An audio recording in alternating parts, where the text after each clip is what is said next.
All right, welcome back to another episode of the Fan Connection podcast. Today we're going to be summarizing the NHL Entry Draft for 2022.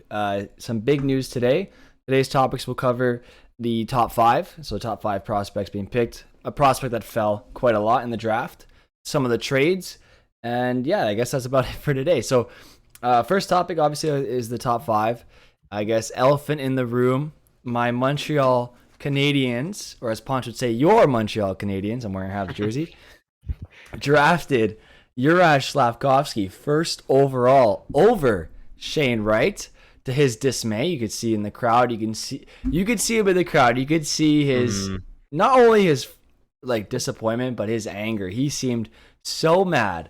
And I mean, I don't blame him, but I think honestly I think hindsight will show us Juraj Slavkovsky is probably going to end up being the better player, but you never know. You never know with these guys. But anyway, they took Slavkovsky number one. You saw Simon Nemec go number two. Number three was Logan Cooley, and finally number four after falling three spots to four, and after getting a call from Wayne Gretzky himself to cheer him up, Shane Wright went to Seattle at fourth, and then I believe it was the other defenseman, right? Or was it Cutter Gauthier at five? It was Gautier. Yeah, Gautier. Yeah. And then it was the other defenseman, Juracek at six. Yeah. Exactly. So interesting top six right there, I guess. I mean, obviously, elephant in the room is Habsing Slavkovsky, but also Shane Wright falling that many spots every time he fell. Because I was in class when this was happening, so I was watching on Berto's live stream. Every time this happened, I could see the whole crowd freaking out, and my buddies and I, who are in my class with me, we kept looking at the computer like, "Oh my god, he fell again!" We were freaking out, and then at one point we saw a bunch of Habs fans celebrating. So we thought, and we saw that there's a trade being announced. Thank you, Jacob, for the sweet victory. Indeed, it was a sweet victory for the Habs. At one point, we saw Habs fans celebrating, and they were announcing a trade. So I was like, "Oh my god, did they?" And because we had no audio, I was like, "Oh my god, did they get the fourth overall pick too?" I thought they made some crazy like Jeff Petrie trade to get the fourth overall pick. So we were freaking out. And then we saw Shane Wright go to Seattle. We are like, never mind. But how bad would it be if Montreal took Slavkovsky first? Shane Wright fell to fourth. Montreal trades for the fourth pick and takes him at fourth. That would be funny. I think he would. I don't think he would like us though after that. So, but Berto, I know you watched the whole draft. So, what did you think of the first round and the craziness in the stream?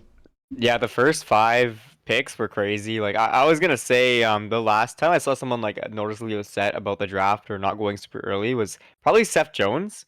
Seth Jones was someone who was supposed to go in the top three, and then I think he just fell out just to four, or maybe he just drafted third or something. But he was definitely gonna go like he's supposed to go earlier than he did. And he went to Nashville, right? And yeah, so I saw Shane Wright. He looked pretty upset about it. But yeah, that being said, we all of us said it. I mean, at least I said it for sure. I remember I say like we all thought he was gonna go first, but I definitely thought he was not the best player in that draft. I thought he was like probably maybe the most ready. Like he might even be ready to play next year, maybe. But yeah, in terms of like maybe potential and skill wise, I thought Logan Cooley was the best one. Slavkovsky is going to be a really good player. Like that is just almost a guaranteed really good player, like top six player that'll score in front of the net. So for you guys, that's great. But yeah, Montreal they might have won the draft, man. They did so much. They acquired Doc, unbelievable. They drafted Slavkovsky the first round or the first overall, which is great too. And they took another Slovakian later too.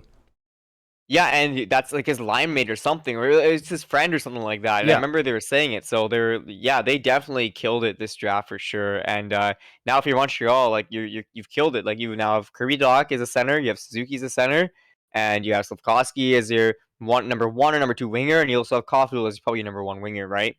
And yeah, so that's a good core they're like rounding up here, and I'm excited to see where they go from that. Yeah. Crazy draft though, man. Yeah, I agree. And just to keep it on Montreal for 2 more seconds here, but I really hope they don't make the same mistake they made with Kotkaniemi. Like if Slavkovsky's not, I don't say dominating, but if he's not an impact player right away, send him back to his league Finland? so he can send him back to Finland to play. Well, he's Slovakian, but he plays in the Finnish league, right? He plays in Liga. Yeah, I think he plays in Finland. Yeah. Yeah, so send him back to Finland. Let him dominate there. Hopefully his team will give him more than third line ice time there after being drafted first overall. So like I said, I think in Montreal, if they can just tank again next year, get a high end pick in next year's draft too, then we'll be really set for the future. Because if you look at this year's team, we already have Dadonov, we have Drouin, we have Hoffman, we have Armia, we have Anderson, we have a lot of wingers that can fill in the same role as Slavkovsky when he first comes in.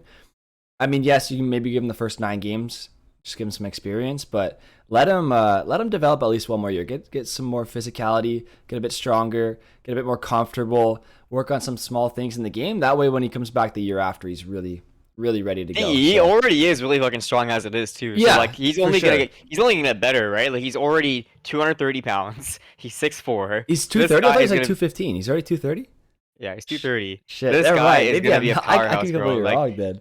no, like He's a he's gonna be like I mean it is one thing to play against like men and one to play against junior players and stuff, right? So like yeah, he is really strong as it is, but he'll definitely get stronger in terms of like his balance and how he's skating and all that, yeah. right? And he's gonna be a good goal scorer for you guys for sure. But if we want to talk about the second pick, I think Simon Nemec was guaranteed to go to New Jersey. Um he is so good. Like he is a really good defenseman. He's a right hand shot. And now you got if you're New Jersey, like it's actually funny. Like just in the beginning of this round here, like we talked about Montreal in their core, but like New Jersey in their core is just fucked. Like it's so good. You have Yeah. Jack Hughes, was is like gonna be a definitely star player. He already is like a star as it is, but he's gonna be so good. Yeah, he should your second line center. You still got so many other pieces like that are just like smaller pieces, but still like Yeah, on your Jesper fourth core that are Bratt, good. Sharon Jesper Govich, Bratt, Dougie yeah. Hamilton, You still got but Zach. You haven't traded him. He's still very good. Mackenzie Blackwood. Yeah, Yeah, and they're then now okay. you got Nemec, and now you got Luke Hughes on defense, uh, as well as the other defense. So they're gonna be good. Yeah. Yeah, they're fully set. Kev players. Yeah, yeah. Kev players firing shots. Says Devils are still a Mickey Mouse franchise. Don't forget. Hey man, how many cups do they have? They have a more recent cup than the Leafs. The last I checked, I'm pretty sure, Kev. I think so. Don't So we're not gonna talk about the Leafs yet, but like man, the yeah, Leafs. a little Yeah, disappointed. Anyway, yeah. one more person, at least a drafted player, Brad Lambert. Mm-hmm. Brad Lambert fell to he fell to third, no, yeah, 30, 30th to the 30. San Jose Sharks, I think, right? No, No, Winnipeg. it was Winnipeg took him. Winnipeg. Okay, yeah, it was Yeah, Winnipeg. So he fell to yeah. 30th. I saw J God saying they should have took him at 26 instead of who they took, but honestly, if you look back on it, probably not because the guy that we took, I don't remember his name, but he's also Philip Slovakian. Mazar. Yeah. Thank you, Philip Mazar. Mhm. He's also Slovakian. He has really good instincts as well. Very skilled winger. He shows good top six upside. So I mean, I don't see why you wouldn't take him.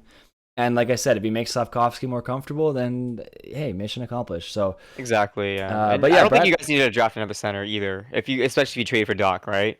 I mean, I still like to have another center in the system. Like Ryan Paling's okay, Jake Evans is all right, but like they're not Brad Mm, Lambert. So like Brad Lambert yeah. was supposed to be a top 15 pick, so even top 10 at one point. So it would have been nice. Kids go through ups and downs, man. It would have been nice that maybe we traded up for another pick, take both of them, maybe. I don't know, something. But good for you, Yeah. Winnipeg. Have fun with Brad Lambert. He's seen as more of a project, but it's a late first. You can spend your 30th overall on a project if he's going to turn out to be a superstar. You know what I mean, or at least a second line, first line center. So worth Mhm. the risk. Couple other things though, if Yeah, you go ahead. like before we move on to the trades and all that, like I think like even Seattle, like having Shane Wright at 4 is a steal. Like I said, I didn't think he should go first, but getting him at 4 is a steal, right? Yeah, Like so that's great for them, and they already have Beniers as it is, so that's a great 1-2 punch. Hopefully down the line for them. Looks like they're starting to build out a little bit of a prospect pool, which is nice. Logan Cooley going to Arizona is crazy as well because I think he has tremendous upside and they'll Arizona. have what's their other center? They have Barrett Hayden. That's their only other center in the system. I'm pretty sure. So Yep. that's a good Well, start for Nick Schmaltz. Arizona. Nick Schmaltz as well. Yeah, he's young as well. But sneaky thing to look at as well is Columbus. They drafted 2 defensemen, so they had their picks at 6 and 12. They drafted Juracek and then Matejchuk. I think that's how you say his name.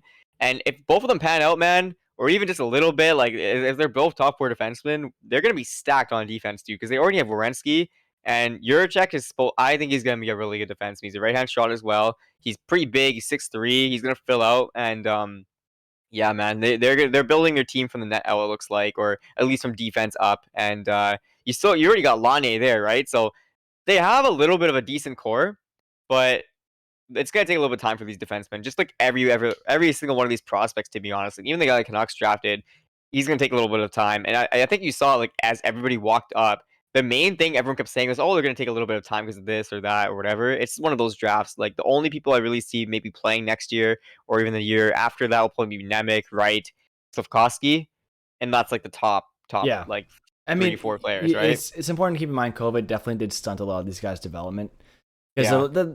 the year before their draft and the year before draft plus one, no, draft minus one. Anyway, the year before the draft and the year before that are usually the most for their development, and these guys missed on pretty much both, or at least like 1.5 of those. So that is important to consider too. So they're a little bit behind. That's why this draft is seen as a crapshoot, right? Like, Yeah. you could take a guy at 9th, but the guy at 29 will be better. You just didn't see it at the time because no one was playing. So it's just one of those things. Kev Player says Seattle had a great draft. Yep, honestly, you got Shane Wright at 4th. Can't complain about that. What about Elias Patterson Jr.? Just a fun little pick there. Wright deserves not to go first. Right? He's too cocky. Yeah, I heard that about Shane Wright. I heard once beat up my uncle. Wow, that's a huge accusation. What the hell? Okay. But I'd say okay. Shane Wright, based on his interviews, at least his public interviews, because we don't know what it was like behind closed doors, but he seemed very cocky. Like, it's okay to be sure of yourself and it's okay to be confident, but there's a difference between being confident and arrogant, and I think he crossed that line and was too arrogant, and that's what made teams not want to take him. I mean, honestly, I pointed out in the last podcast too. I pointed it out in the preview. Like, if you look at Shane Wright's point totals, I know he's more of a defensive player, but he has 94 points, something like that, in 65 games in the OHL. But then the guy projected 9th, it was Matthew Savoie. He had the same number of points in the same number of games, maybe like 2 or 3 less points, in a harder checking defensive league in the WHL. So I'm just saying, like, guys, I mean, the point totals weren't that different. Shane Wright had a better plus minus. Maybe he was better defensively, but you have to also remember he's not in the same, like, he's not in the more defensive league. He's on the WHL. So just something to consider. Gilbert M. I don't know who Gilbert M is. I'm just not going to answer. So yeah, that's just something to consider.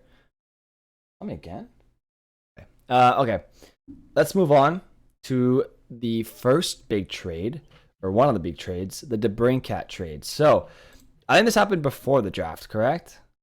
It was like the DeBrincat trade happened like a little bit before, a couple hours before. So the Ottawa Senators, I saw in a Pierre Dorian interview, or I saw at least on the Score, like a summary of his interview. He said, it's a 50-50 chance that we draft at 7. I remember looking at that, I was like, man, Pierre Dorian's such a freaking idiot, bro. I was like, this guy says that about everything. He's like, oh, we're making the playoffs this year. But then, little did I know, why am I opening Minecraft? Let me close that. Cancel. Little did I know, he actually ends up trading the pick. And not only trading the pick, but trading it for an insanely good player. So he trades the 7th overall pick, the 39th pick, so that's like an early second, and a 3rd round pick in 2 years for Alex DeBrincat, who's got at least a year left, I think. Now, the thing that scares me is DeBrincat probably won't want to stay there, to be honest with you. I mean, they have trouble keeping stars around in Ottawa for a reason, although, I mean, rest in peace, their previous owner, but that used to be a problem there. So maybe with new ownership, maybe you won't see that same issue with handing out money to players, but we'll see. We'll see if DeBrincat actually wants to stay. But what do you think he's of the gonna trade? stay. The trade, I think, was a crazy good trade for the Senators. Yeah, 100%. Yeah, because now their core is fucking sick. Like DeBrincat, he has another year in his deal, but you already have Batherson signed and if the Chuck signed. Those are 2 star players, and that's the kind of changing the narrative a little bit there. And Shabbat as well, who's a crazy good defenseman. So you now have Brady Tkachuk, DeBrincat, Drake Batherson. Connor Brown is pretty good as Can't well. sleep on Josh And Norris. yeah, Josh Norris, and you also have Tim Stützle as well, right? And then on defense, your defense needs to change, right? Like their Yeah. defense is pretty shit besides Chabot. And but that can be fixed. They have Anton Zaitsev as their Forsberg, top right-handed defenseman. yeah, yeah. Hopefully they So can fix that because like just looking at their cap friendly, they have so many UFAs next year. they bought At out least Colin White.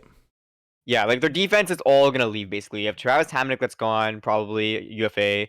Artem Zub, they can maybe sign. He's 26. Yep. Maybe actually just keep him, I guess. So Del Zotto's expiring next year. Nick Holden's expiring, so they can fix their defense and reshape it. But yeah, Forsberg looks like a good goalie. They signed him for a few years, so I found DeBrincat. I'm gonna stay there just because that is a good core. That is a pretty star-studded core, and yeah, at least on forwards, right? I don't think they're gonna make the playoffs. Like I don't think this is gonna make them like make a crazy push to the playoffs. They might, but once these stars develop, they might become like a really really good team.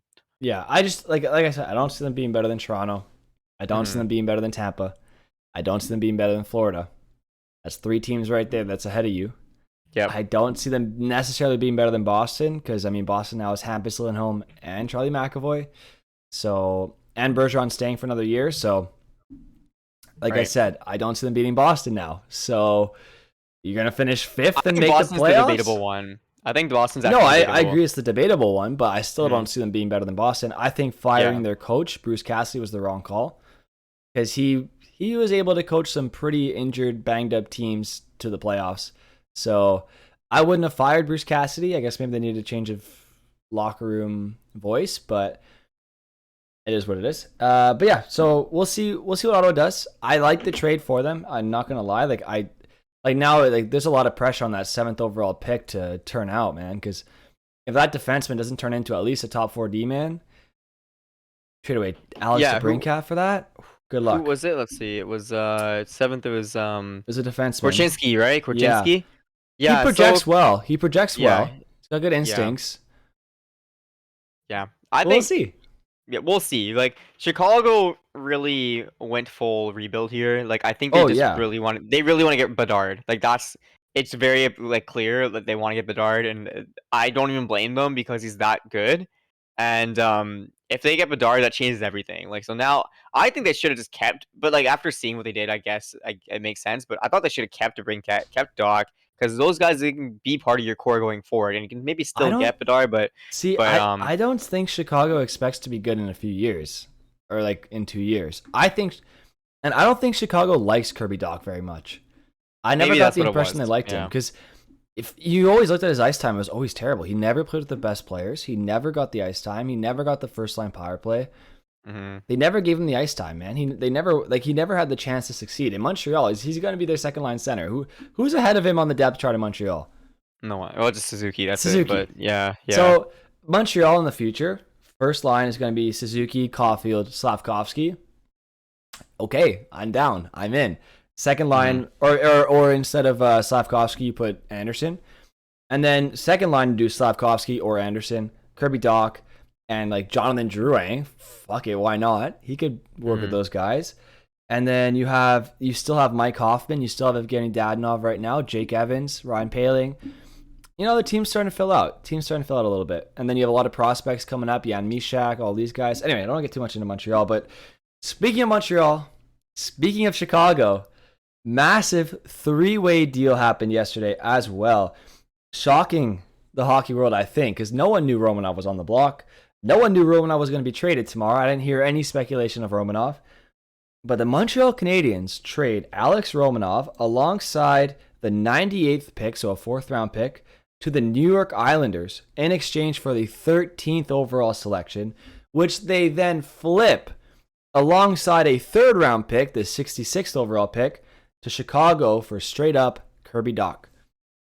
So Chicago gets the 13th overall pick and a 3rd for what was previously a 3rd overall pick. So Chicago's admitting a bit of a defeat there on Kirby Dach, but I think they're trading him now before they think he becomes worthless. So that's, I guess, smart. You're at least recovering some assets for that. And then if you're Islanders, I mean, you're acquiring a young 21-year-old defenseman who's an RFA this year. He's an RFA, so he needs a deal. but he's young. He's proven he can play 20 plus minutes a night without getting tired because he's a specimen because it's Alex Romanov. He's physical. He can shut down whoever you want him to shut down. So you put him with, I don't know, Noah Dobson, you're good to go. And he's a guy, he's just happy-go-lucky. He'll play wherever you want him to play. Supposedly the talks weren't close between him and Montreal in terms of the money.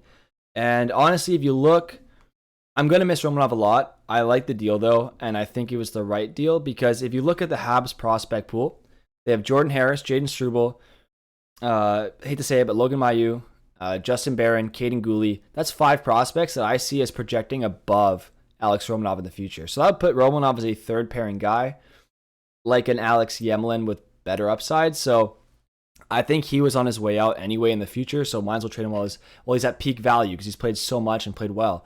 And he also doesn't read plays very well. That's been a flaw he's had since coming into Montreal. We've noticed he doesn't read plays super well as compared to some other defensemen. So I think Montreal said, look, you have the physical capabilities of playing the NHL. We just don't like the way you read the play. He's not super comfortable with the puck. So they said, you know what?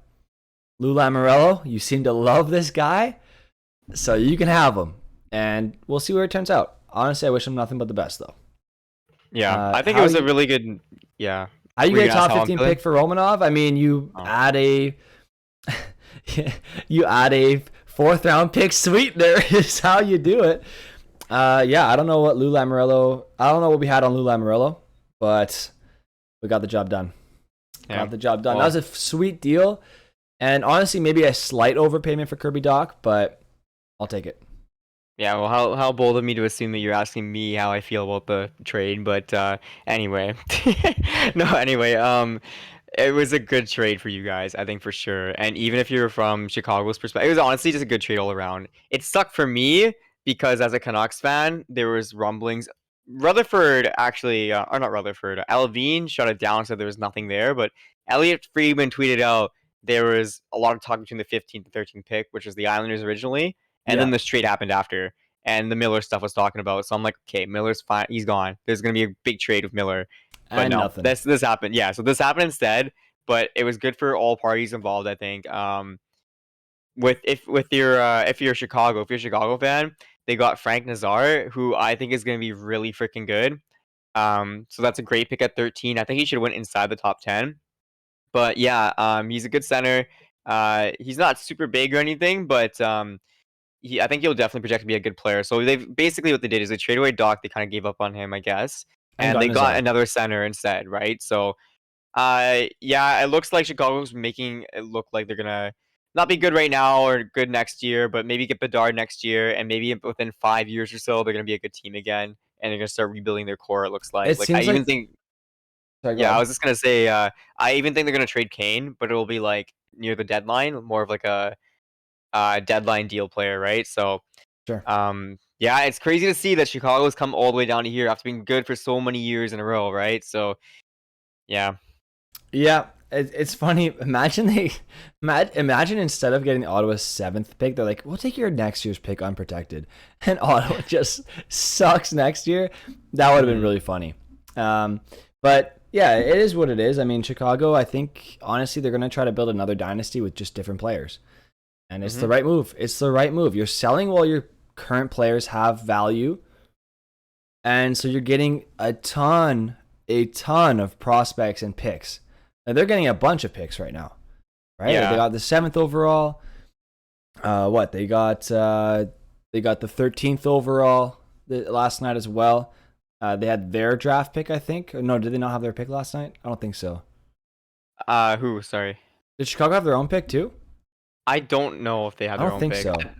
But they had the 13th last night. They had the 7th last night. So that's 2 high-end picks right there in the top 15. And they had a 25th pick as well. And they had 25th. So that's 3 first-rounders this year. That's a start. Next year, they're hoping for a high-end pick. They should have their own next year. They're hoping to get some more picks for next year. Maybe an elite-level prospect as well if they do ship off Kane and Taves. Mm-hmm. And maybe someone bites the bullet on Seth Jones. I mean, look, you need someone to play. He's already being paid. You might as well just let him play and shelter the rookies. But if you can, dude, he's still a good defenseman. If some team needs a guy like a just defenseman, like he's still good. If they can find a way, like to retain salary. Ottawa needs a right. defense. I mean, think about it. They Yeah. have Chabot on the left side. Who's his partner? Yeah. there's Hey, no one. match made in heaven right there. You have a ton of cap space. We'll take next year's first. Well, you can do lottery protected, whatever you want. Top 5 protected. We'll give you Seth Jones. Just give us a first. Give us a second. Give us a second. And give us Nikita Zaitsev for your cap troubles. I don't know. I think that could happen. I That could usually believe happen. that could happen. They could even probably retain maybe $1 million or $2 million on his salary as well, because like there's like you said, they're just rebuilding now, right? So they're not doing anything really. That being said, though, I know this is a little bit off topic, but Keith also retired, so that's gonna Yep. add to their cap as well, right? So Yeah, cap recapture, right? Because he's still had a year left or so. Yeah. yeah. That's okay. Honestly, I saw it coming. He wasn't that bad in the playoffs, but I mean, he wasn't like that great either. No, it wasn't. Yeah, it wasn't great. Yeah. Okay. There's a few minor deals. Speaking of the Oilers made a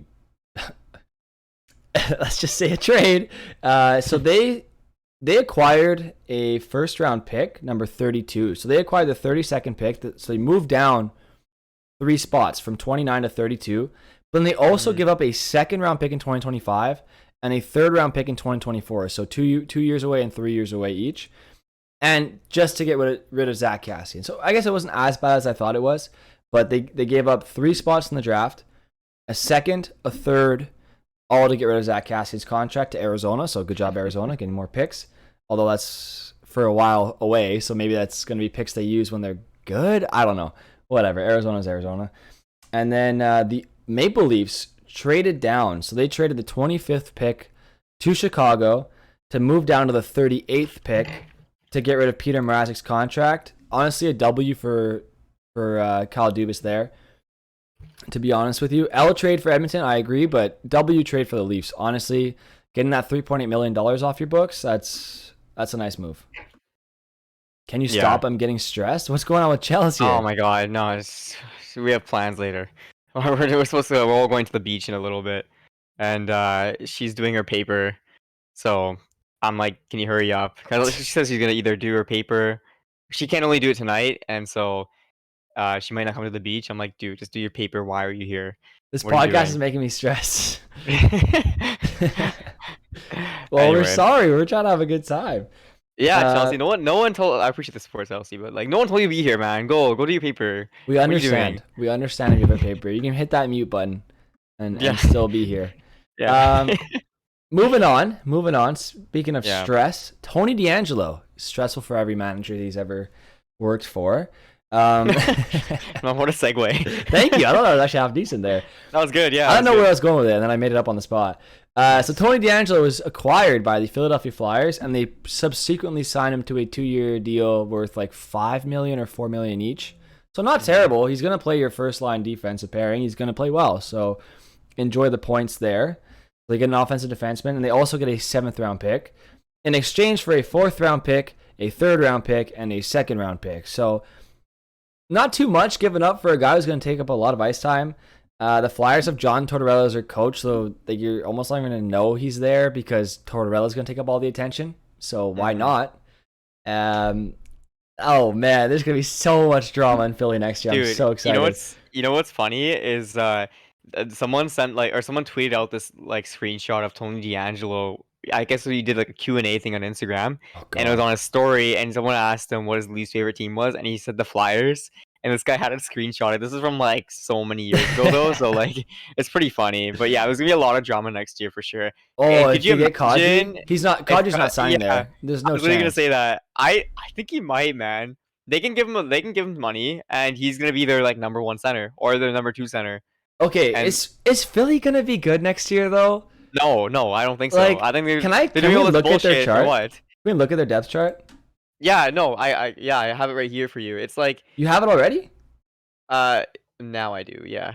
So I need to open it myself so I can understand what's going on in Philly. So they have Kevin Hayes, right? So he's their center. I guess their number 1 center. No, he's just their most paid player. Yeah, they're most paid, but they actually don't have another center though. Like they have. Wait, they traded Sean Couturier? Oh yeah, sorry, Couturier. Yeah, he's on his elbow injured, right? So thank you, J God, for the fishy on me in the kick W. Yeah, sorry, they have Sean Couturier, they have Kevin Hayes, Then they have JVR, Cam Atkinson, Travis Konecny, who I think is gonna be good. They haven't signed for a few years. Joel Farabee. Sorry, I meant Joel Farabee. He's gonna be good. Scott Lawton. He's signed for a few years. Yeah, Lawton. Bobby Brink was solid when he came up. Noah Cage. I'm seeing a lot of fucking mid right here. I'm seeing mid. I'm seeing Yeah. good player and then mid. You're seeing Owen Tippett in there. You're seeing Ivan Provorov, Rasmus Risto, Travis Sanheim, Ronnie Attard, Cam York, Anthony D'Angelo now. Throw in Ryan Ellis, a healthy Ryan Ellis. Hey, man, this team with Carter Hart and Nets and Ivan Fedotov, the massive dude. I remember he was super tall, this guy. Yeah, he's 6'6", bro. I mean, he got arrested because he was trying to come over to America, so we'll hopefully he can get there. That sucks. But, you see mid offense / just like kind of average offense or above average offense. Put that with John Tortorella, you got yourself a playoff contender right there. So yeah, I don't know Philadelphia, about that. I mean, like, okay, think about it. They have Washington in their division. They have Washington, Rangers, Islanders, Penguins, Devils. What else am I forgetting there? That's everybody, right? I think that's everyone. Philadelphia, Washington, Pittsburgh, New York. Oh, Columbus. Columbus. Yeah, there you go. So they're going to be better than Columbus, I think. They're going to be better than... Yeah. Okay, never mind. They suck. They suck, man. I mean, there's no way around it. I can see them doing better than the Islanders. I can see them doing better than the Devils. They could do I don't better. know about the Devils. We'll see. I'm saying they could. I don't know if they will. I'm just saying they could. Yeah. That fair enough. Fair point. And yeah. The Penguins or the Capitals, man. Either of those teams are getting older.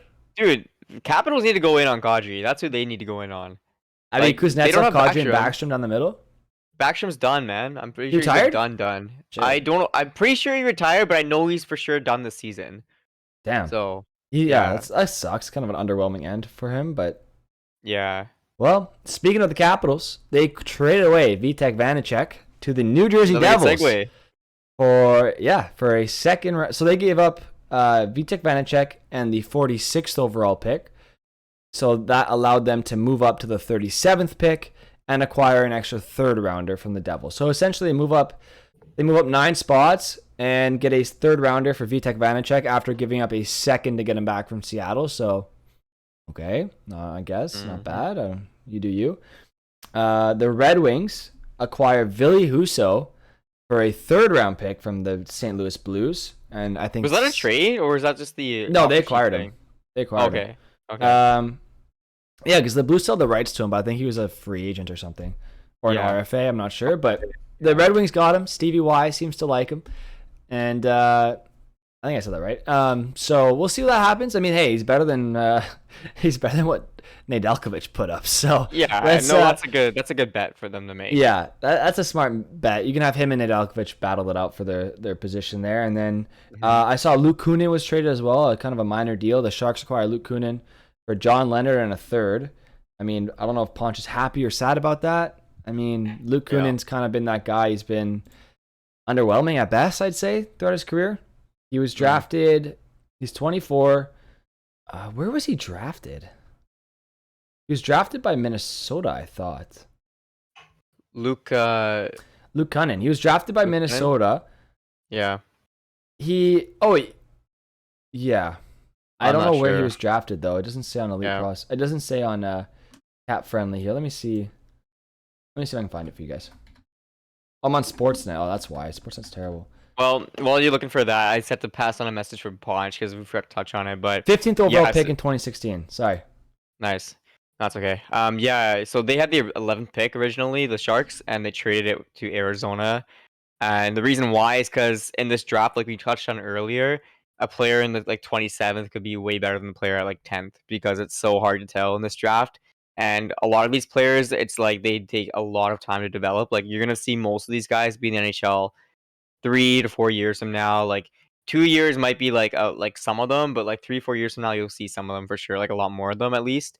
And or at least being more of an impact, right? So for the Sharks, it's okay, we're gonna trade down, we're gonna get some assets, and then draft a little bit later. there's potential that this guy could be better than the guy we're going to pick anyway earlier in the draft, right? And if each team has their own draft rankings, like you see every analyst and every scout, they have their own draft rankings, and you see different players at different positions. So teams do that too, right? So someone they have in like the 20s could be ranked way higher in like the 7s or 8s or 9s, whatever it is, and they're drafting 11, right? So they thought maybe they can get them there at like 20 something, whatever it was.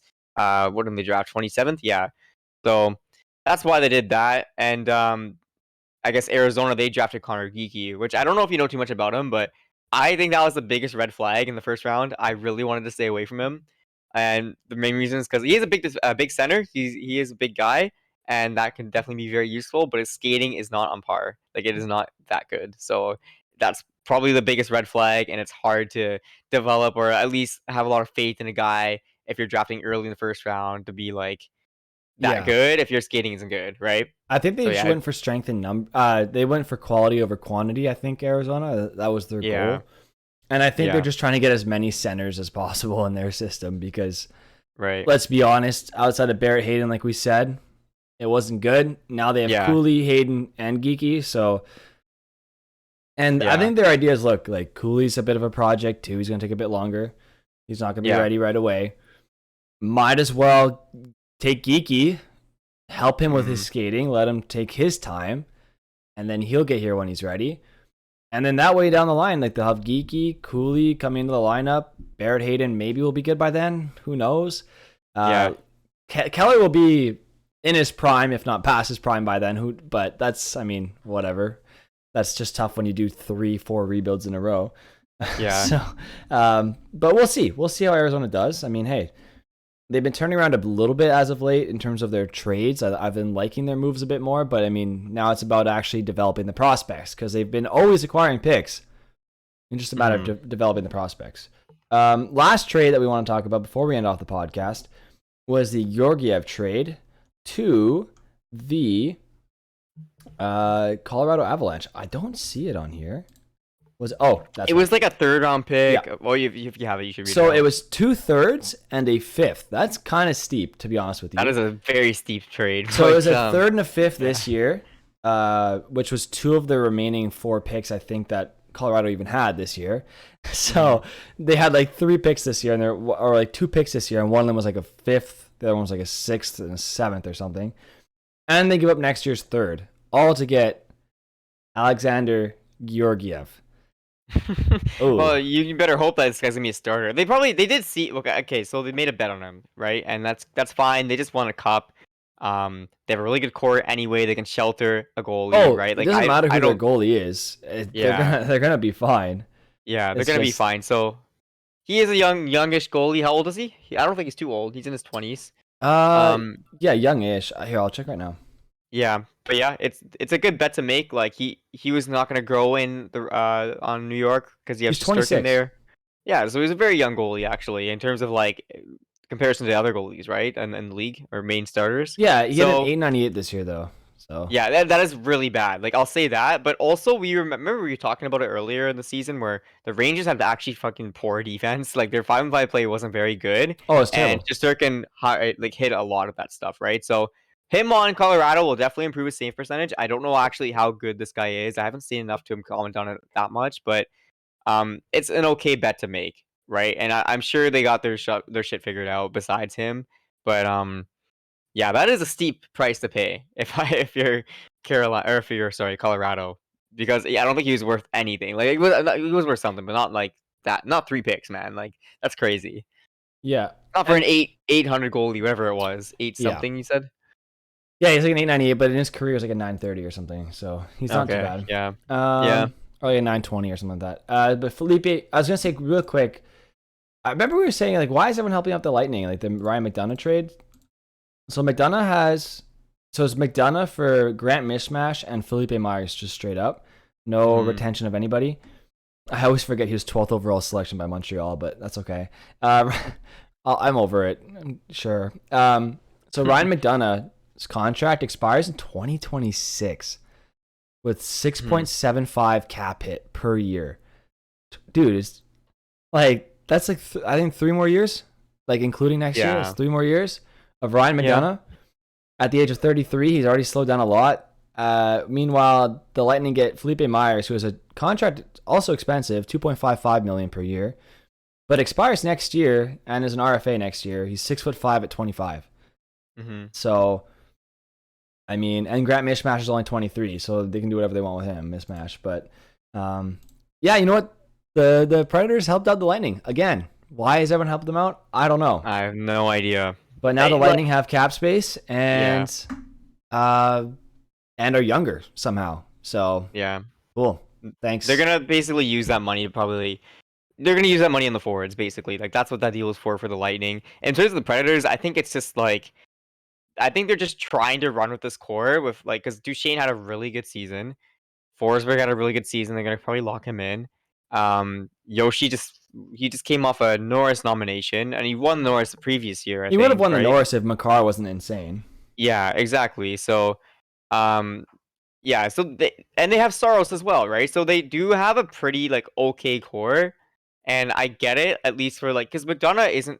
I get like he's paid a lot, but he is actually an okay defenseman. He's a decent defenseman still, at least for another year, 2 years or so. It's gonna be tough in the back half of the contract, but I think they have something here with this core, and they're gonna try and run with it. Yeah. But that being said, like, come on, like you gotta get some retention on it. Like Tampa was against the wall, their back is against the wall, and now they're fine. They're fine again. Oh my god, dude, I hate it. Yeah. You know they're gonna acquire some crazy player too. You just know it. Next year, they're gonna get some. Like they still have trade Nick a Paul. first round pick for another. Their third line's still player. gonna be the same. They still have Nick Paul. They still have Ross Colton. They still have all the guys they acquired last year. Brennan Hagel, like fudge.